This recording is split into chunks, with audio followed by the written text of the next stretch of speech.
심리상담사 열정의 안료심정 오늘 15번째 시간을 맞이해서 오늘은 심리상담사라는 분야의 세부 영역 병영생활관 심리상담사에 대한 탐구를 해보려고 합니다.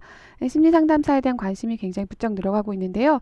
다양한 분야에서 일하고 있는 직업인 만큼 잘 모르시는 분들이 많으실 것 같아요. 그래서 오늘은 조금 한 분야인 병영생활관 심리상담사 많이들 알고 계시는데 이제 군 심리상담사, 군 상담사라고 알고 있는 직업입니다. 그 분야에 대해서 함께 탐색해보는 시간을 갖겠습니다. 그러면 시작해볼까요? 네, 이 지금 기재한 기사는 2015년도에 있었던 사건입니다. 한 병사가 상담관에게 그 대대장의 어떤 포고원과 관련된 내용을 이제 전달을 했는데 그 상담사가 대대장에게 그 있는 그대로 내용을 전달을 한 거예요. 그 부분이 이제 사건화되면서 그 병사가 자살을 했죠.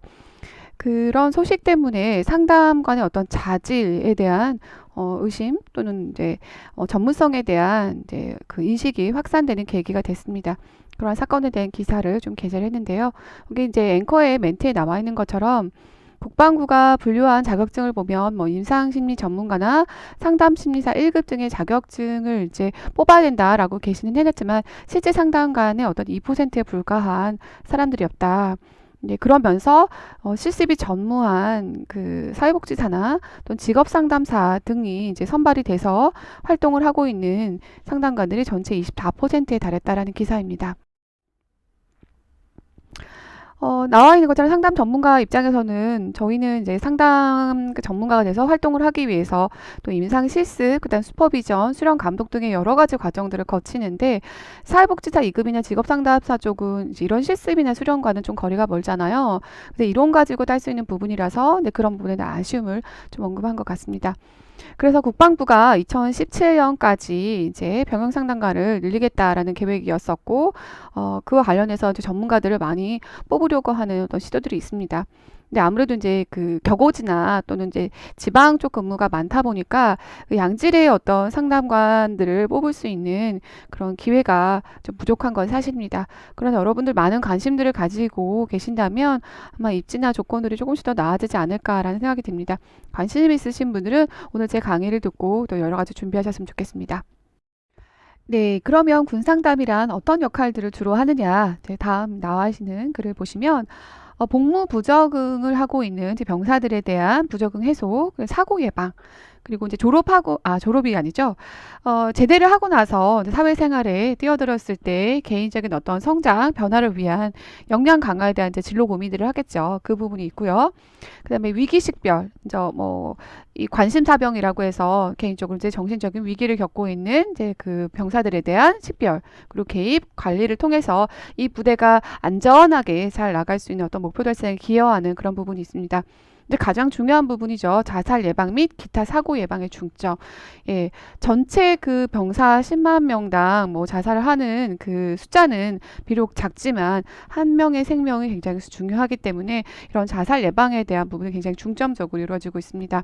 또한 만약에 이제 이런 사건들이 벌어지게 됐을 때 유가족들이 그 자살 그 부검에 대한 이제 그 부분들 굉장히 디테일하게 알고 싶어 하는데 이제 같은 그 군 쪽 안에서의 이제 어떤 사건들을 처리하는 사람들에 대한 얘기를 이제 못 믿겠죠. 그래서 그 부분에 대해서 심리 상담사들이 좀 기존의 사전에 이런 것들을 미리 좀 체크하고 예방할 수 있는 부분이 되게 중요하게 지금 대두되고 있습니다.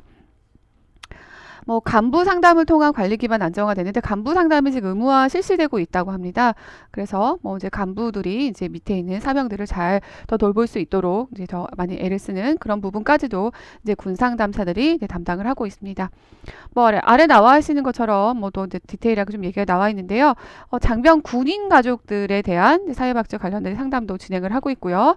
이제 24시간 국방 헬프콜이라고 해서 전화 상담도 같이 진행을 하고 있습니다. 그래서 군범죄, 성범죄 관련된 상담 및 신고 접수를 담당하기도 하고요. 심리 검사, 시행, 또 그리고 그 이제 그 또래 상담이라고 해서 군부대 안에 또 상담을 할 수 있는 병사들을 또 이렇게 양성을 하고 있거든요. 그런 이제 상담병에 대한 상담 능력 향상 교육 등을 또 실시를 하고 있다고 합니다. 상담 간의 임무는 거의 이제 50%가 이제 군인, 장기 복무 군인 가족에 대한 전문적인 신인 상담이 이제 들어가게 되고요. 그다음에 집단 상담, 그리고 심리 검사, 뭐 해석 이런 뭐 과정들이 있는데 이제 심리 검사는 아마 이제 군인 안에서 하고 있는 신인성 검사라는 별도의 검사가 있나 봅니다. 이제 그 검사를 주로 해석하고 검사를 하고 그 외에 필요하다면 저희 상담가들이 하는 MBR이라는 별도의 검사를 또 추가로 시행합니다.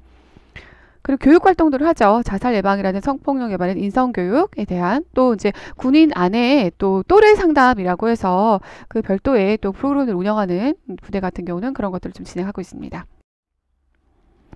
군상담의 어떤 신분은요, 기간제 근로자입니다. 현재 지금 특채나 이런 것들을 통해서 실제 근무하는 그 공무원의 어떤 자리를 주는 그런 자리는 있지 않고요.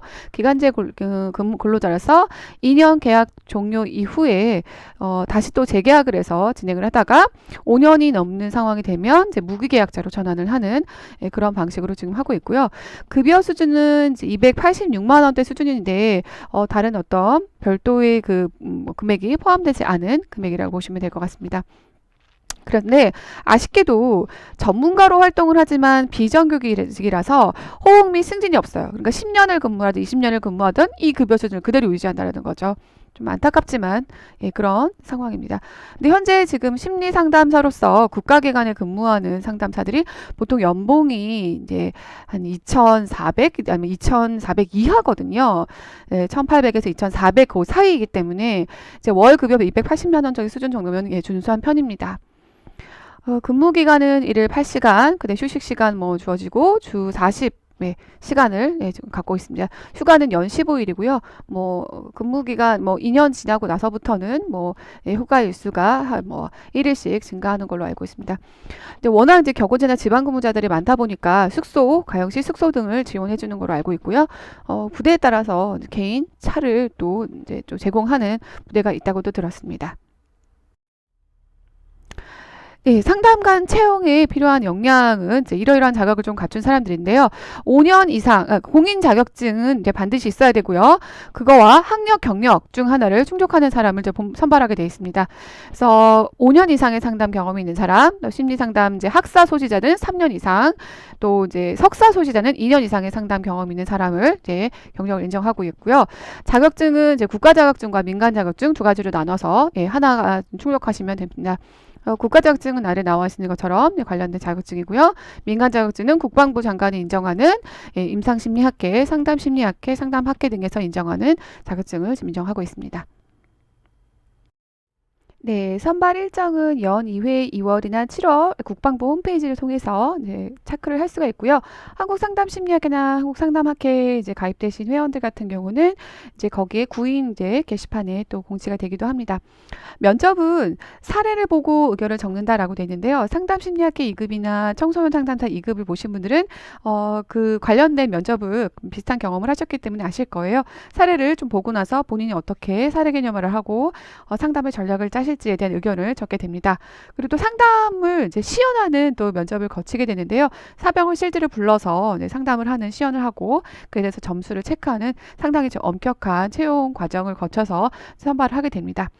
채용 단계에서 지역을 선택하게 되기 때문에 지역은 이제 뭐 여러분들이 뭐 미리 선택을 하기 시작을 하게 되고요.